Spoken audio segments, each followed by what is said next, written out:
Hello, my Phoenix friends. You are in the element of spirit. So that's interesting. I don't have that come out too often. It is, of course, the first chakra, but here we go. Freedom from suffering and past karma, reincarnation. The phoenix represents the transformation of our past. It doesn't mean running from it, denying it, or burning bridges with rage. The phoenix employs an advanced technique described in yoga, as the burning of impurities through practice and dedication, tapas. The essence of the phoenix is with us when we realize we've been suffering too long and something must change. We take a stand and decide to live consciously instead of being driven by the unconscious mind and its long list of fears and aversions. At that very moment, the spark of the phoenix is lit, and the great bird helps us burn through our baggage. We no longer run from who we are, what has happened to us, or what we have done. The stuckness and dead weight fall into the ashes, and a lightness and clarity emerge. As the stagnancy continues to smolder, the phoenix lifts our spirits up, and we begin to recognize ourselves again. We may catch a glimmer in our eye that wasn't there before. Look closely. It's a sign that the fire of transformation is upon your wings. The phoenix and the first chakra. The ancient yogis believe that our heaviest karmas reside in the first chakra. This earthen center is also called the Muladhara, or our root. The ascent of the phoenix begins here, and as the entanglement of karmas is slowly burned, it rises from the ashes toward the navel center. Again and again, it makes this journey from first to third chakra, purifying our essence, freeing us from the past. So you have begun the work. This is the first chakra, not the seventh. So you are at the beginning stages of this process. And it's not easy. It's painful. You will revisit things over and over again. You will be in that process, actually.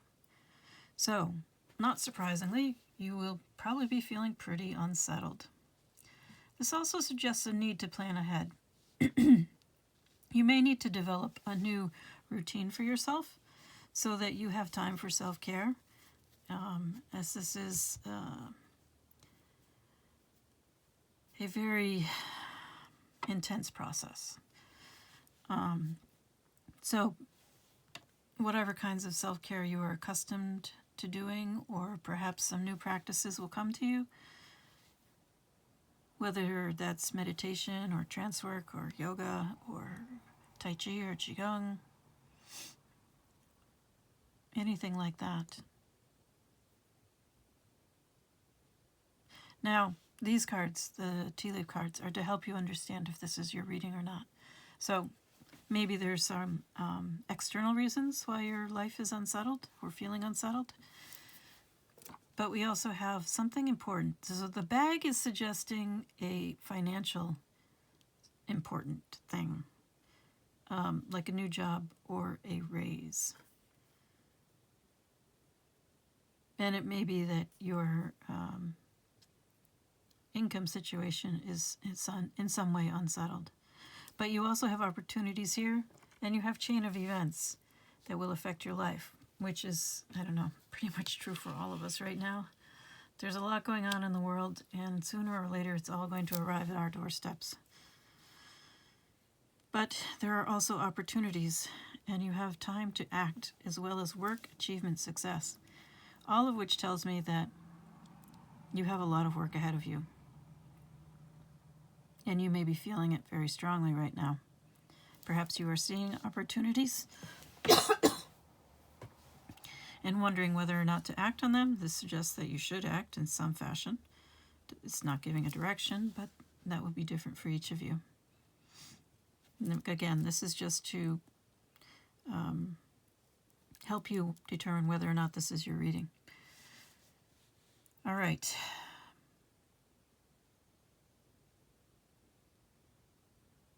Next step. Why are you here? Why do you think you're here?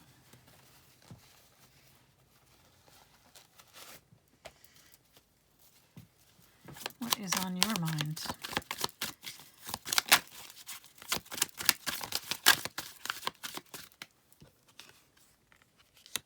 Eight of Cups.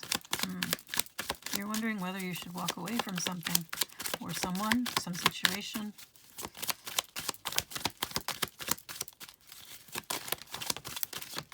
Oh, wow. You have the World. So in some sense, you feel that a chapter of your life is coming to an end. And it's a big deal. It's a very big deal. And you're wondering what to do about it. So the end of a chapter, well, the world can be the end of a chapter, but it's also the end of a period of integration. So you have all of the, so tarot is a journey, okay? So you start with the Fool's Leap, the leap of faith, and you work your way through all of the cards till you get to the World. And once you get to the World, the chapter has ended. You've worked your way through all the lessons of this chapter. And what comes next? The Fool, the next Fool's Leap, so that you can begin to work your way through all of this again. Just as the Phoenix was talking about, you're working your way through these lessons, and they come around and around again and again and again. But every time they come around, you are in a different place. So you have a different perspective, and you learn something different from each repetition. So it's best to think of this as an iterative process, a spiral, so that if you dropped a line down from the wherever you are on the spiral, every place that that line touches the spiral, you will be learning the same lesson, but it will be presented in a different way. You will be having a different experience of it. You will have a different perspective. You will learn something different. And each time, as you go through this spiral, your understanding will change, will deepen, will become more nuanced, and hopefully the lessons will become easier to deal with. Not necessarily easier, but you will be better able to deal with them. Now the Eight of Cups is also about, emotional baggage, learning to leave it behind, learning to leave some situation in the past and not let it consume you, perhaps. Choose a different response.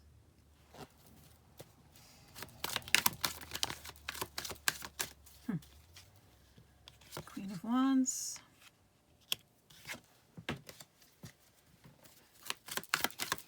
We have the Queen of Wands in a crossing position. I don't think of the Queen of Wands as being particularly clingy. Nine of Pentacles. It's funny how the cards keep coming out like this. And they are coming out literally, either sideways or vertical. This one is in reverse. So we have Nine of Pentacles. The Queen of Wands likes to be the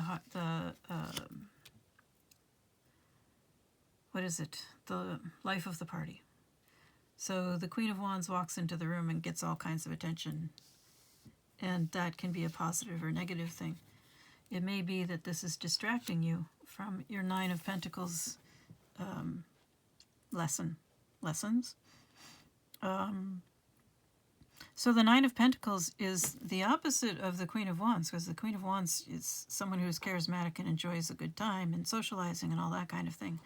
And the Nine of Pentacles is a call to spend some alone time, some time in cultivation, self-cultivation and contemplation, and really work on developing your understanding of yourself, your situation, and becoming more,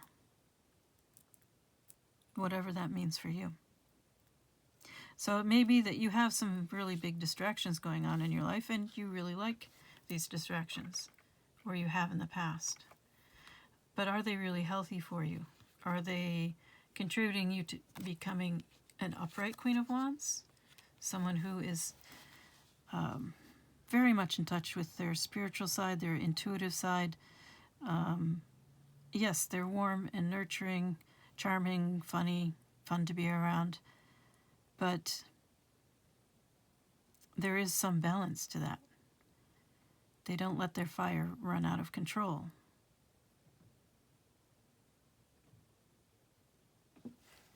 Okay. And the Queen of Wands knows how to nurture herself or theirselves, because there's no gender in tarot, as I've mentioned many times.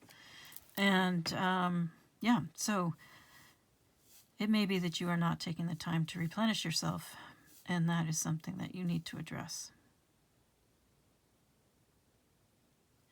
Replenish and develop. So I was thinking this morning about, it, I guess is relevant, about making a list of all of my self-cultivation activities.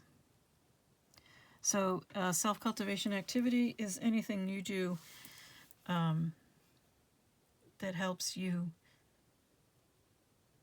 to nurture yourself, to become a better version of yourself, a healthier version of yourself, any kind of self-care activity.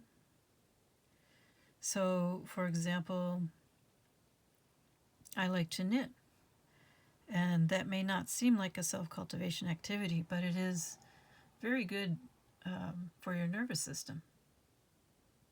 It is calming, it is meditative, it is comforting. It gives you a chance to rest, in a sense. And it also is a creative outlet, depending on how you do it. Some of us are more process-oriented, and some of us are more project-oriented. So, but there's also, most of us absolutely love yarn. We love the look of it, we love the feel of it. And I have had people who were not knitters tell me that listening to the clack of the needles is a very comforting thing for them.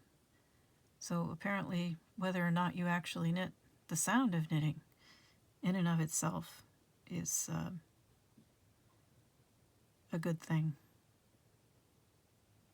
Perhaps meditative. I'm not sure. In any case, that was just to give you an example. So, you know, whatever it is that you find to be a self-cultivation practice, it might be a worthwhile exercise to spend some time making a list of these things. Maybe you need to spend some time thinking about how you can better integrate them into your life, make room for them, make time for them.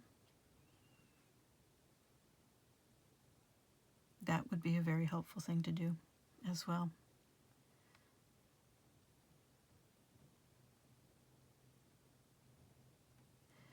Moving through the Eight of Cups, moving through the World card, moving on to this new chapter,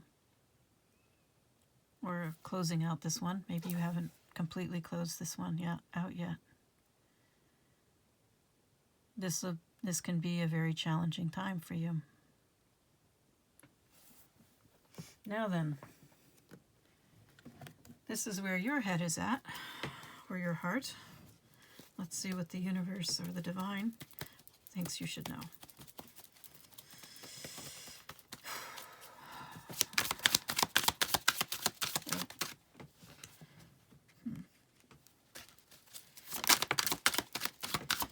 Where does the universe, the divine, think your focus should be?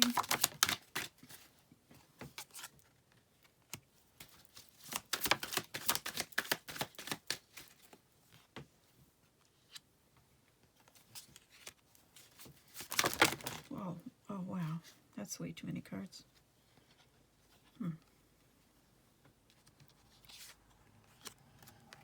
Well, we definitely have a couple here.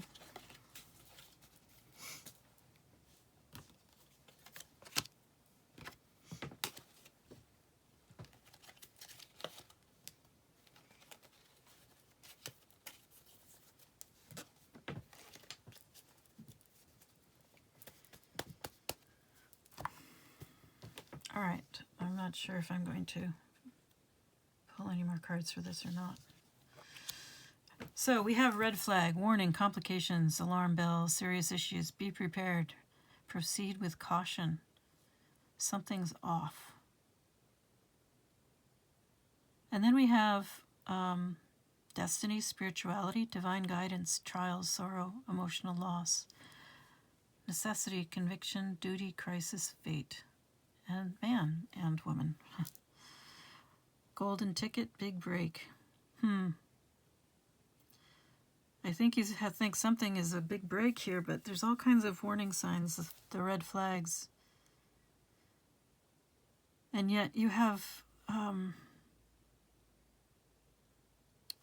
so these 4 cards. We have something problematic, okay? And yet we have divine guidance next to it. So perhaps you should be looking for divine guidance to help you through this complicated situation, this risky situation. There's a character in Chinese that represents crisis and opportunity, and I think that's what you have here. You have crisis, you have something's off, and you have duty, something you have to do no matter what. But you also have opportunity. You have crisis, you have opportunity, and there's risk involved. But there's also the potential here to, transmute.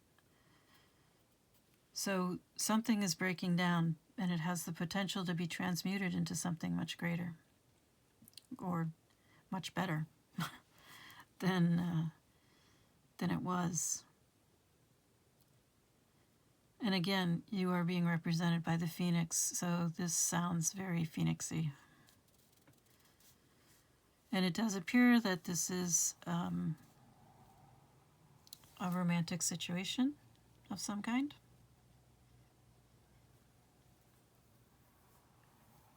And finally, I think this is the most important card. White Wolf, confidence, guidance. Trust your inner knowing. Believe in your power, in yourself. Believe in your inner knowing. I think that's the most important part. I think that's what will get you through this. If you listen to your inner knowing, you will also be able to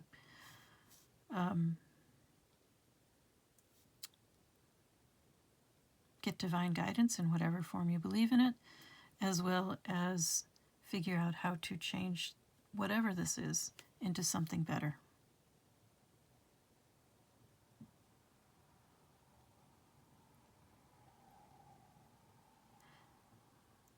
If it is a turning point, a big break, a once-in-a-lifetime event, then it will be a big deal. So you should not expect it to be simple or easy or quick.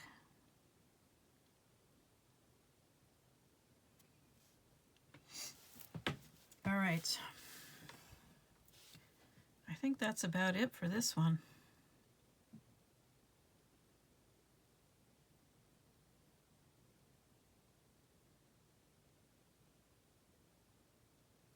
Trust your inner knowing. I mean,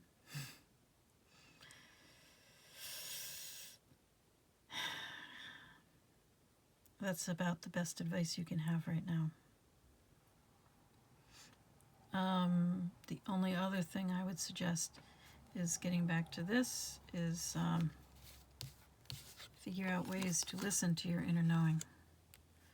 See, the Nine of Pentacles in the upright, yours was in reverse, is about spending the time alone to get to know yourself better, to understand yourself better, and this will help you to hear and respect your own inner knowing.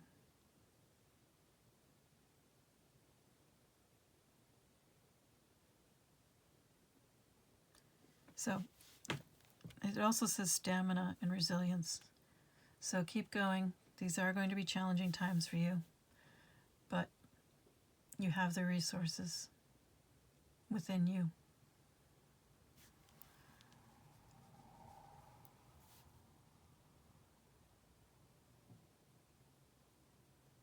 I am wishing you all the best.